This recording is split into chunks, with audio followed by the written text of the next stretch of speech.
నమస్కారం, నేను మీ జీవిత. బిందేశ్వర్ ప్రసాద్ మండల యాదవ్ బీసీ కమిషనర్ చైర్మన్ వర్ధంతి సందర్భంగా ఆయన జ్ఞాపకార్థం అవార్డుల మహోత్సవం బీసీ ఐక్య వేదిక ఇవ్వాలని రాజచంద్ర యాదవ్ బిందేశ్వర్ ప్రసాద్ కి భారత రత్న ఇవ్వాలని ప్రభుత్వాన్ని కోరారు. అదేవిధంగా బీసీ మండలం యొక్క 40 సిఫార్సులను పూర్తిగా అమలు చేయాలన్నారు. పాఠ్య పుస్తకాలలో 6వ తరగతి నుండి 10వ తరగతి వరకు బీసీ మండల చరిత్ర నేటి తరానికి బీసీలంతా ఏకం కావాలని కోరారు. గ్రామాన బీసీ మండల విగ్రహాలు స్థాపించాలని, రాబోయే బీసీల రాజ్యాధికారం జ్ఞాపకార్థం అవార్డుల మహోత్సవం ఘనంగా చేయడం జరిగిందని తెలియజేశారు. ముఖ్య అతిథులుగా బిందేశ్వర్ ప్రసాద్, సూరజ్ కుమార్ యాదవ్, కృష్ణయ్య, శ్రీకృష్ణ యాదవ్, రామచంద్ర యాదవ్, గడ్డం శ్రీనివాస్ యాదవ్, హైదరాబాద్ బీసీ ముఖ్య నాయకులు వట్టి జానయ్య తదితరులు పాల్గొన్నారు.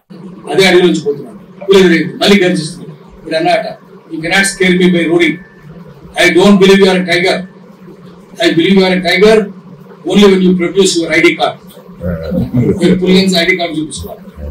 ఎవరు తెలివైన వాళ్ళు? కలెక్టర్ చూశాడు. అక్కడ ఇసుక ఎక్కడ ఉంటుందా అంటే ఇసుక ఎక్కడ ఉంటుందంటే వేదాల్లో ఎందుకు అంత మండలికి అంత ధైర్యం ఎందుకు వచ్చిందంటే వేదాల్లో ఏ కులం ప్రస్తావన లేదు, వృత్తుల ప్రస్తావన ఉంది. అందులో 2 వృత్తులు, అజపానుడు, గోపాలు. అజం అంటే మేక. ప్రజల దాహాన్ని తీర్చడానికి చలివేంద్రాలను ఏర్పాటు చేయడం జరిగిందని రామకృష్ణాపూర్ కాంగ్రెస్ నాయకులు తెలియజేశారు. స్థానిక రామాలయం చౌరస్తలో కాంగ్రెస్ పార్టీ యువ నాయకుల గంపల వీరస్వామి వారి తండ్రి జ్ఞాపకార్థం ఏర్పాటు చేసిన చలివేంద్రాన్ని ఆదివారం నాయకులు ప్రారంభించారు. ఈ సందర్భంగా వారు మాట్లాడుతూ పెరుగుతున్న వేసవి నుండి ఉపశమనం పొందడానికి ప్రయాణికులు ఈ చలివేంద్రాన్ని వినియోగించుకోవాలని సూచించారు. చలివేంద్రం ఏర్పాటుకు సహకరించిన వీరస్వామి కుటుంబానికి ఈ సందర్భంగా ఆయన అభినందించారు. ఈ కార్యక్రమంలో పట్టణ అధ్యక్షుడు పల్లెరాజు, జిల్లా అధికార ప్రతినిధి శ్రీనివాస్, నాయకులు మాంకాళి శ్రీనివాస్, కళ్యాణ్, స్థానిక ప్రజలు తదితరులు పాల్గొన్నారు.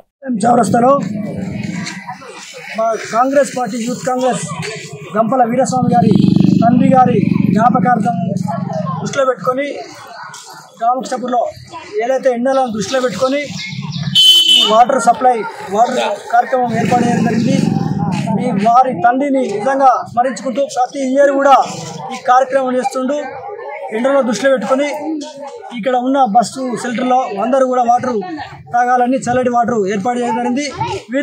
వీరి కుటుంబానికి కాంగ్రెస్ పార్టీ తరఫున కృతజ్ఞతలు తెలియజేస్తూ దీన్ని అందరూ కూడా సద్వినియోగం చేసుకోవాలని కోరుకుంటున్నాను. గంపల రాజనర్సు గారి జ్ఞాపకార్థం వారి కుటుంబ సభ్యులు రామాలయం చౌరస్తాలో చలివేంద్రాన్ని కాంగ్రెస్ పార్టీ అధ్యక్షులు పల్ల రాజు గారు, అదేవిధంగా సీనియర్ నాయకులు కళ్ళ సమ్మయ్య గారు, అదేవిధంగా మాజీ ఎంపీపీ మహంకాళి శ్రీనివాస్ గారితో కలిసి ప్రారంభించడం జరిగింది. ఎండలను దృష్టిలో పెట్టుకొని వారి కుటుంబ సభ్యులు ఈ ప్రాంతంలో ఉండేటువంటి ప్రయాణికులకు కానీ ప్రజలకు కూడా చల్లని మంచినీరు, మజ్జిగ, దాంతోపాటుగా అంబల్ని కూడా పంపిణీ చేస్తూ ఉన్నారు. వారి కుటుంబ సభ్యులకు ప్రత్యేకంగా ధన్యవాదాలు తెలియజేస్తా ఉన్నాం. మెదక్ జిల్లా కేంద్రం నుండి భారత రాష్ట్ర సమితి కార్యాలయంలో డాక్టర్ బిఆర్ అంబేద్కర్ జయంతి సందర్భంగా మున్సిపల్ మాజీ కౌన్సిలర్, 5వ వార్డు కౌన్సిలర్ ఆంజనేయతో పాటు నాయకులతో కలిసి డాక్టర్ బిఆర్ అంబేద్కర్ చిత్రపటానికి పూల మాలలు వేసి నివాళులర్పించారు.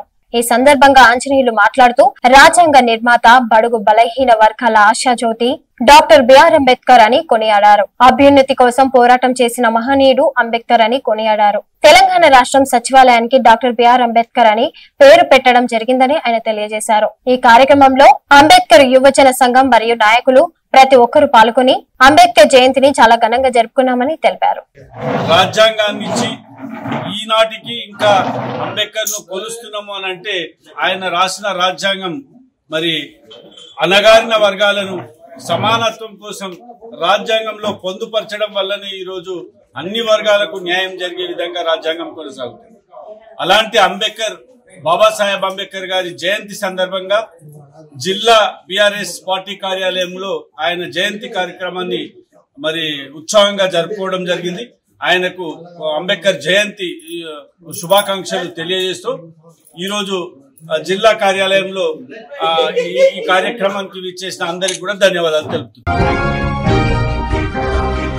డాక్టర్ బాబాసాహెబ్ అంబేద్కర్ 135వ జయంతిని పురస్కరించుకుని సోమవారం షేర్లింగంపల్లి డివిజన్ లోని గోపినగర్ దర్గా రాఘం దంపతులచే తమ సొంత ఖర్చులతో నిర్మించినటువంటి గోపినగర్ అంబేద్కర్ భవనం యందు చిత్రపటానికి పూలమాలలు వేసి నివాళులర్పించారు. అంబేద్కర్ భవన్ లో నూతనంగా ఏర్పాటు చేసిన లైబ్రరీని కార్పొరేటర్ గారు సహచరులతో కలిసి ప్రారంభించారు. అనంతరం గోపినగర్ అంబేద్కర్ భవన్ వద్ద ఏర్పాటు చేసిన అన్నదాన కార్యక్రమంను కార్పొరేటర్ ప్రారంభించి స్వయంగా ప్రజలకు వడ్డించారు.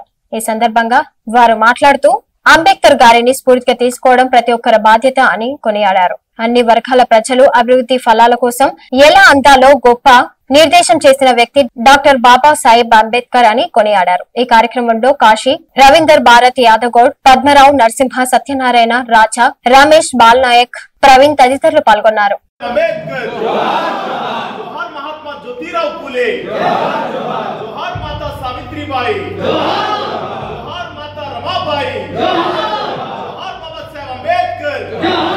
సభాధ్యక్షులు సోదరులు ముస్లయ్య గారు, వేదికను అలంకరించినటువంటి పెద్దలు కాసిం సార్ గారు, ప్రొఫెసర్ పస్నూర్ రవీంద్ర గారు, భరత్ గారు, యాదన్న గారు, మాజీ కౌన్సిలర్ రాజేశ్వరమ్మ గారు, పద్మరావు గారు, రవీంద్ర గారు, మరి వేదికను అలంకరించినటువంటి సోదరుడు అడ్వకేట్ రాజా గారు, మరి ఇక్కడికి విచ్చేసినటువంటి మిత్రులందరికీ నా యొక్క నమస్కారాలు తెలియజేస్తూ 135వ అంబేద్కర్ గారి జయంతి సందర్భంగా అందరికీ జన్మదిన శుభాకాంక్షలు తెలియజేస్తా ఉన్నాను. మరి ఇంతకుముందు మాట్లాడినటువంటి వ్యక్తులందరూ కూడా చక్కటి వాగ్దాటితో బాబాసాహెబ్ అంబేద్కర్ గారు ఏదైతే సూచించారో వాటి గురించి, ఏదైతే చేసిండ్రో వాటి గురించి క్లుప్తంగా చెప్పడం జరిగింది. మనమందరం కూడా బాబాసాహెబ్ అంబేద్కర్ గారి స్ఫూర్తిని తీసుకొని ముందుకు నడవాలని, ఆయన యొక్క ఆశయ సాధన గురించి మనం అందరం కూడా ప్రయత్నం చేయాలని, మరి ప్రతి ఒక్కరు కూడా అంబేద్కర్ గారు సృష్టించినటువంటి రాజ్యాంగాన్ని మనం అందరం కూడా అనుభవిస్తా ఉన్నాం. ఆ అనుభవించడంలో మరి ఆయన పడ్డటువంటి కష్టం మనకు ఈరోజు ఇంతకుముందు చెప్పినటువంటి పెద్దలందరూ కూడా చెప్పడం జరిగింది. కాబట్టి మనమందరం ప్రతి ఒక్కరు కూడా బాబాసాహెబ్ అంబేద్కర్ గారి స్ఫూర్తితోని ముందుకు నడవాలి. మరి ఒకటి విద్య అనేదే ముఖ్యం. విద్యనే ప్రగతికి మూలం. మనం ఈ రోజు సృష్టిలో విద్యను అభ్యసించినటువంటి ప్రతి ఒక్కరు మంచి స్థాయికి ఎదుగుతారు. కాబట్టి ప్రతి ఒక్కరు కూడా విద్య గురించి పాటుపడాలి. విద్యను అభ్యసించడానికే పిల్లలందరినీ కూడా ప్రోత్సహించాలి. మరి ఈ ప్రాంతంలో మరి నేను కూడా అంబేద్కర్ భవన్ కూడా కట్టడం జరిగింది. నా సొంత ఖర్చులతో సుమారు 45 లక్షల రూపాయలు వెచ్చించి నా సొంత డబ్బులతో ఇక్కడ అంబేద్కర్ భవనం కట్టడం జరిగింది. మరి మన ముస్లయ్య గారు వీళ్ళందరూ కూడా వచ్చి నన్ను అడగడం జరిగింది. అడిగినప్పుడు నేను వాళ్ళకి అనుగుణంగా నేను కట్టించి, మరి పెద్దలు కాసిం గారు చెప్పినట్టుగా ఇట్లనే ఓ రోజు స్కూల్లో మీటింగ్ పెట్టిండు. అయ్యా స్కూల్లో మీటింగ్ పెట్టినాం అంటే నాకు గురువు గారు మా బషీర్ సార్ అని వీళ్ళ అన్నగారు నాకు గురువు గారు, కాసిం సార్ వాళ్ళ అన్న నాకు గురువు గారు, ఈయన కూడా నాకు గురువు లాంటి వాడు. అయితే స్కూల్లో మీటింగ్ పెట్టుకున్నాం, ఇక్కడే ఈ ప్రైమరీ స్కూల్లో మీటింగ్ పెట్టుకున్నాం. నువ్వు కార్పొరేటర్ అయి నువ్వు స్కూల్లో మీటింగ్ పెట్టుకున్నాము, మళ్ళీ వచ్చేసరికి మనం అంబేద్కర్ భవన్ లో మీటింగ్ పెట్టుకోవాలని చెప్పడం జరిగింది. ఆయన సూచన మేరకు, నా ప్రజల అభ్యర్థన మేరకు ఖచ్చితంగా కట్టిస్తానని చెప్పి మాటలు నిలబెట్టుకుని వాళ్ళకు చక్కటి కార్పొరేట్ స్థాయిలో మంచి ఆఫీస్ లాగా పెద్దగా ఫాల్ సీలింగ్, హిల్ సీలింగ్ చేసి చక్కగా కట్టించి ఇవ్వడం జరిగింది. దయచేసి దాన్ని సద్వినియోగపరచండి.